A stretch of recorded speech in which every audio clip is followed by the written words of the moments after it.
Alright, let's do this again, but let's do it a little differently this time. What I'm gonna be doing here is I'm gonna be looking at the main characters mostly from The Owl House, a show that I hold dear to my heart, and I'm gonna be trying to figure out which army from Warhammer 40k they would play. The purpose of this video? And other than that, I will also try and explain to the best of my ability why they like these armies and like what got them into them. And some of them might have a few picks, mainly because these characters change a lot throughout the series, and I think maybe their picks would change, you know, because character development, all that. Anyways, let's just get right into it, starting with the main girl herself, Luce, who I like to think plays the Death Corps of Krieg. And I'm not gonna hold you. It's pure aesthetics. Like she really likes the aesthetics of the Kriegers. It's mostly the gas masks. It's also like in large part because of their lore and like how they're written. Cause like they're just a bunch of silly guys. They're just a bunch of funny little goofy lunatics. I just described like most factions in the 40k universe.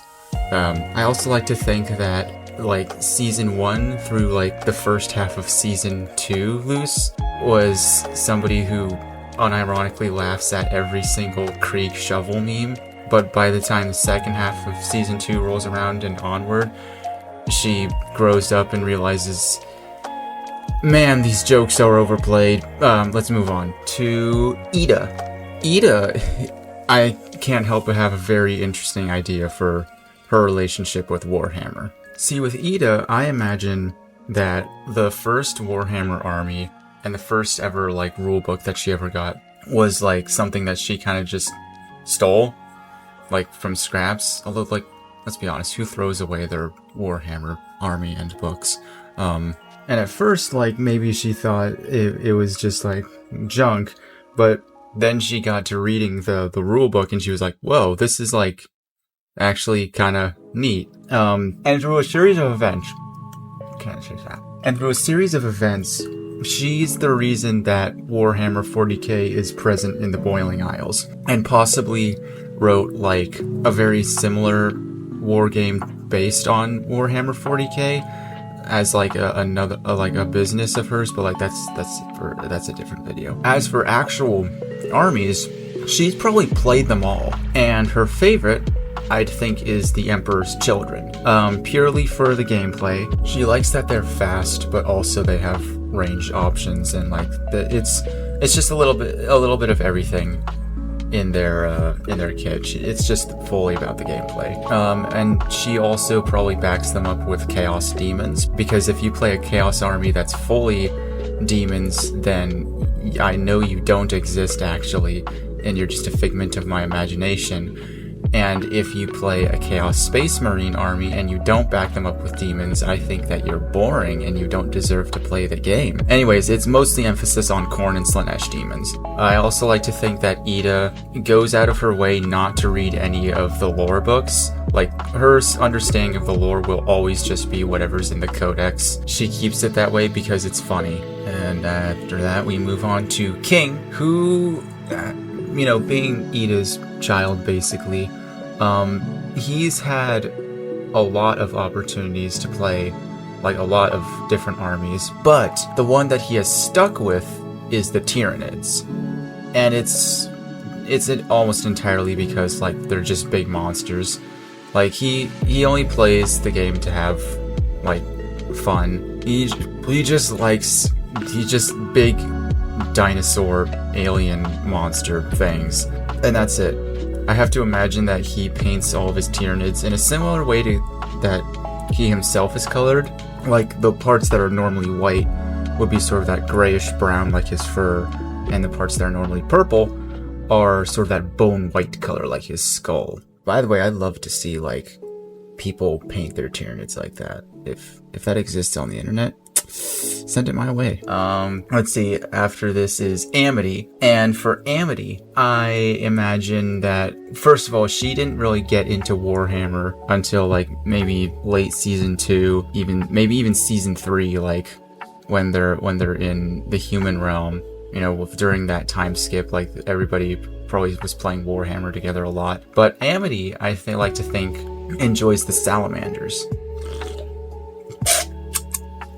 And it's not for the reason that I think people normally like the Salamanders. It is for lore reasons, but like, I feel like what draws people to the Salamanders is that they are like a spark of light in the grimdark universe. Like they go out of their way to be kind to other humans. And while I think that's an admirable feature of the Salamanders, it's certainly what drew me to them. It's not what drew Amity to them. It's, I think, another much more underappreciated part of the Salamanders being that they build their own weapons. And I just think that this little factoid in their lore really sticks out to Amity, like that idea that they all craft their own weapons and use them and stuff like that's very just aesthetically pleasing, I guess. I like to think that like after, like in the finale time skip, or by that time, Amity now uses basically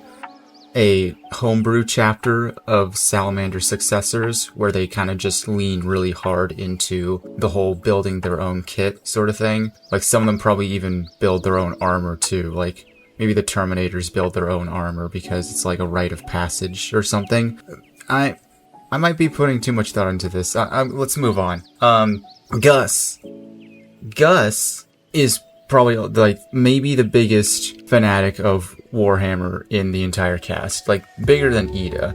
Like even though Ida's probably more knowledgeable, Gus is probably way more infatuated with the game. He loves the lore, he loves the armies and the different strategies, everything. He loves everything about it. And because of that, I like to think that he likes to experiment and like he tries different armies with different tactics and different combinations of units. But at the end of the day, he always goes back to Ultramarines, the jack of all trades, master of none. The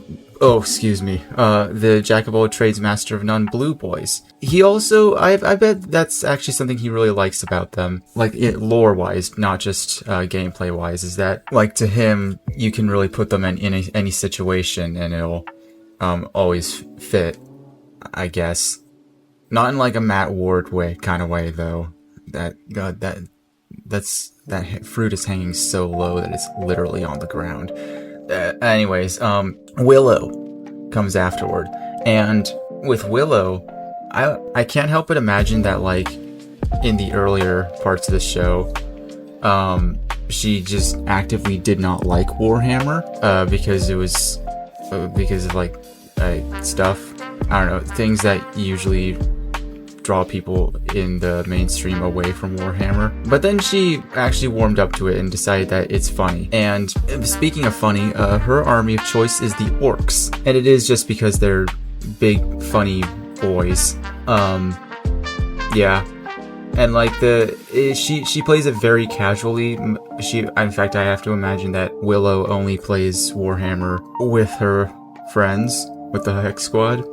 As a side note, it is a little bit, she does like the fact that they're basically mushroom people, but funny enough, she didn't know that until like well into playing the orcs. So it's like, it's more like a funny coincidence that she uses plant magic, but they're like, not plant people, but like fungus people. I don't know. Anyways, that is all I got. Yeah, I hope you enjoyed watching this. I want to know what other people think. I want to know if you agree with any of these, or if there's any that you would change, or if you think that I'm just a stupid, dumb idiot who should never talk about this stuff again. And other than that, I am working on some projects. Got a couple big ones coming up. Bye-bye.